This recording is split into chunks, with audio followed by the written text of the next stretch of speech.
Guess what? Small businesses are struggling right now. Not because there's not enough customers, not because there's not enough leads, but because we can't hire and find and retain employees due to the fact that these massive companies are sucking up all of the talent. Hey everyone, my name is Mike Andes, and for the vast majority of small businesses right now, the challenge is finding and retaining good employees. Now, across Augusta Nation, we have over 90 locations around North America, and over half of them have either constricted or turned off all new leads. There's so many leads coming in that that's not the problem to growth. The growth problem is only solved by finding more employees, and that is the challenge. Getting more laborers, more employees that are willing to work out in the elements doing lawn care and doing landscaping. Now, when you look at the jobs reports from the United States over the past several months, I've seen very, very troubling data. And this data is the fact that everyone's celebrating that we're adding 400,000, 500,000 jobs every single month. And that's true. However, if you look at the breakdown of where those jobs are going, it's extremely alarming to me the fact that the majority, 90 to 95% of those new jobs being created are going to companies with 1,000 plus employees, which means small businesses are absolutely getting obliterated right now because we cannot compete with these massive companies for labor. So when we look at people that need frontline employees, FedEx, UPS, Amazon, McDonald's, Walmart, all of the rest of them, every single massive company, but also every single small business. Guess who's gonna win that game? Because when we talk about Target and Walmart and Amazon and FedEx and UPS, they can absolutely increase the wages because they have to hit quarterly numbers. And if they have to hit a certain quarterly growth target, and guess what they're going to do? They're gonna spend billions of dollars to make sure they're able to get the employees required to fulfill demand and actually get the work done. Whereas small businesses, we just can't create money. We can't just create a bond and sell it to the market and immediately get enough cash to inject into raising wages and in order to just grab up market share. We can't do that. And so the question is, what is it going to take for us as small businesses to actually be able to compete with these behemoths, Fortune 500 companies that are sucking up all the labor right now? Literally, in the past few months, if you look at the jobs report, there's been months where there's been negative jobs for small businesses, that employ less than 50 people in their businesses. Small business in America is struggling massively, and it got a big band-aid slapped on it in the form of PPP loans when they did the paycheck protection plans and were able to actually give these loans out to people and then forgive them. That was a nice little band-aid, but guess what? Small businesses are struggling right now, not because there's not enough customers, not because there's not enough leads, but because we can't hire and find and retain employees due to the fact that these massive companies are sucking up all of the talent. Now, the question is, what can we do about it and what is going to fix this problem? In my opinion, the only thing that will actually fix this problem is a recession. Now, I've talked about recession over the past few months and warned about one coming late 2022 and into 2023. I've warned about this for a very long time, and I've talked about how you can prepare for that. Check this video out here for more information on how to prepare for the next recession and take advantage of it instead of contracting your business. But what I want to talk about today is the fact that during a recession is when unemployment actually goes up, and you'll have an opportunity now to actually hire people that are willing and want to work, and you can afford them because in a recession, those Fortune 500 companies that right now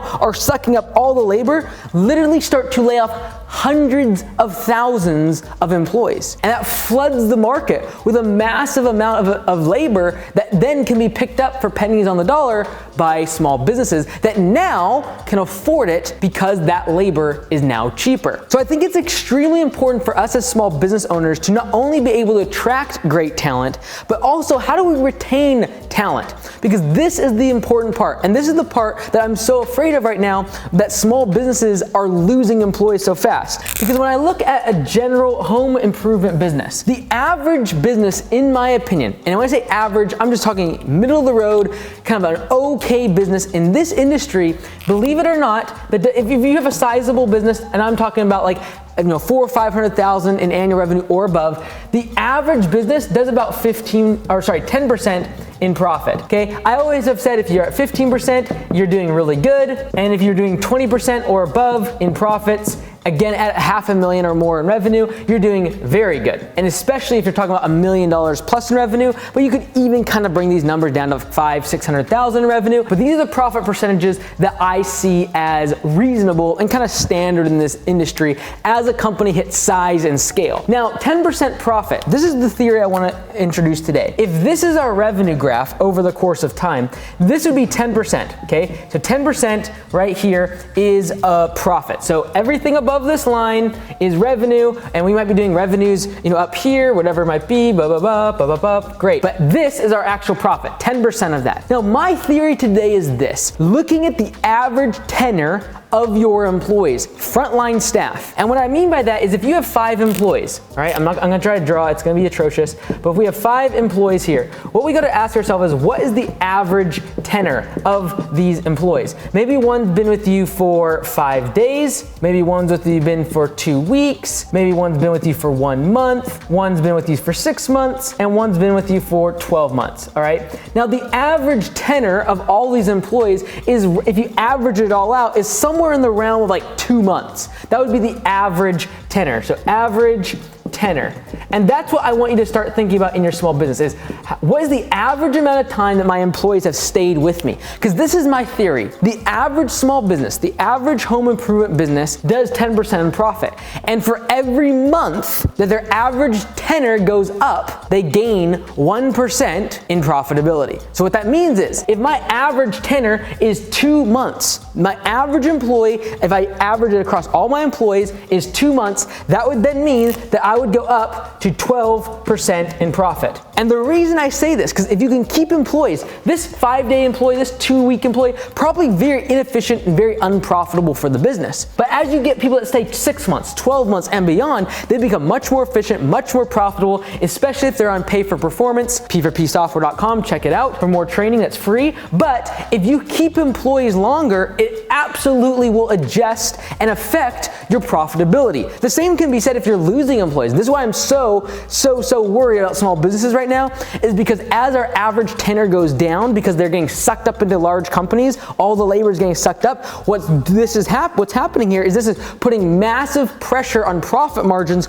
for small business because the average tenure of all of our employees keeps going down and down and down. And I've talked to literally business owners in the past couple weeks where their average tenure was less than 2 weeks, which means that the vast majority of their crew had been hired in the past few days or last month or two. Like that is extremely difficult to build a business that has systems in place and gets work done efficiently when your average tenure is so low. So how do we retain these employees? That's a completely different video, but this is an important fact. The reason I'm making this video is for you just to understand how important it is to keep employees. That's why this year we've instituted like healthcare benefits, paid time off. We've reduced the amount of working hours per week that our employees have to do dramatically at Augusta Lawn Care simply because our goal is to retain these employees. And that might make us less profitable. It absolutely will make us less profitable this year than last year. I will not be able to take out the same percent of distributions that I did last year, but I have to invest that money into the company if I have any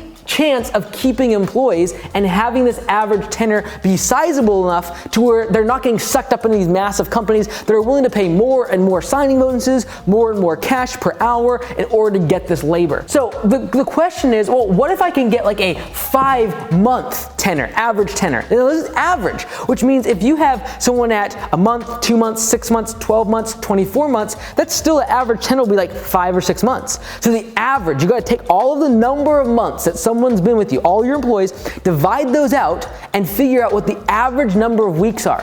But for every month, I believe that it increases your profitability by 1%, all right? So if I have an average of 5 months as my average tenure, I believe that the same business that would otherwise be doing 10% will jump all the way up to 15% profitability simply because they've been able to retain employees for an average of 5 months. And the same can be true for a place of business as a small company that is able to retain people for like 8, 9, 10 months on average is almost unheard of now because of the way the labor market is. But if you were able to do that, you might be able to get all the way up to 20%, not because your business is better, not because you have better systems, but simply because the average tenure of your employees has increased. Now, what am I trying to encourage you to do? Focus on retention. The cost of constantly burning through employees is more than you think. It's bringing your profit margins down. And so if you are at an average of 10 months tenor and now you've gone down to 3 months tenor, in this model, you would have gone from a 20% margin to a 13% margin. And so I encourage you, whether it be looking at healthcare benefits, whether it be looking at reducing the number of hours per week that the employee has to work, whether it be offering paid time off. These are things we've done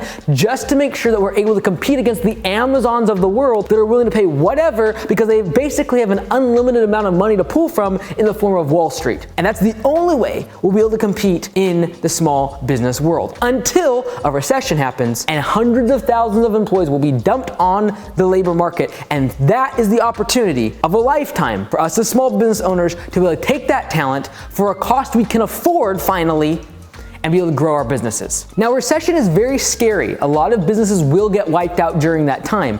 But if you want to prepare for a recession, watch this video here where I talk about moving your fixed expenses into variable expenses, becoming very lean, and making sure you're able to take opportunity of a recession when it comes, or just a slowdown in work coming in. Check it out right here.